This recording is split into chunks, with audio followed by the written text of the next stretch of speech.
Pahirapan na sa pagresponde, pahirapan pa sa pagdesisyon kung pauuwi na ba ang mga inilikas dahil sa Bagyong Nika.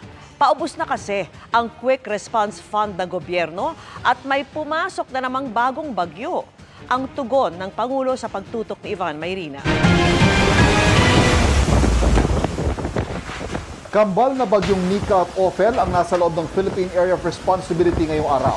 Ang Bagyong Nika na minsala sa Cagayan, Isabela, Aurora at ilang pang mga lalawigan sa Hilagang Luzon. At si Ophel na patuloy na lumakas matapos pumasok sa PAR kanina madaling araw, kaparehong tinutumbok na direksyon. Ang magkakasunod na mga bagyo na halos pareho ng lakas, nakapagpapahirap daw sa pagresponde ng gobyerno ayon kay Pangulong Bongbong Marcos. I don't remember seeing this many times of this strength. Maaari yung isang malakas, tapos may susunod na isa, may hangin ng konti. Pero hindi yung sunod-sunod na malakas.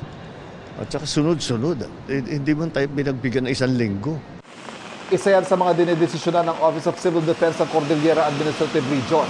Kung pauwi nila mga nagsilikas, gayong may paparating na namang bagyo na maaaring tumama rin sa kanila. Yung po mga nasa evacuation center ay kasalukuyang nananatili pa rin po sa evacuation center at ina-assess po ng ating mga local DRM Council kung sila po ay babalikin pa sa kanilang pamilya dahil may ina-expect na naman po tayong paparating na bagyo. Ang ganitong sitwasyon, malaking pondong inuubos sa gobyerno. Ayon mismo sa Pangulo nitong nakaraang linggo, paubos na ang Quick Response Fund ng gobyerno. Pero wag daw mag-alala at muli itong popondohan. Historically, as early as October, sometimes September, yung calamity fund ng national at ng mga local na uubos na siya. Pero lagi may pagkukunan ng pondo ang gobyerno at mayroon tayong assurance mula kay DBM na mayroon tayong sapat na pondo para sa mga susunod na kalamidad hanggang sa katapusan ng Disyembre ito. Batay sa datos ng Department of Budget and Management as of October 24, nasa 30 billion pesos ang Quick Response Fund na nakalaan na sa iba't ibang mga ahensyang tumutugon sa kalamidad tulad ng DSWD, DILG, DPWH at DOTR.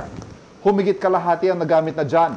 Pero nariyan daw ang National Disaster Risk Reduction Management Fund para punuan ang QRF.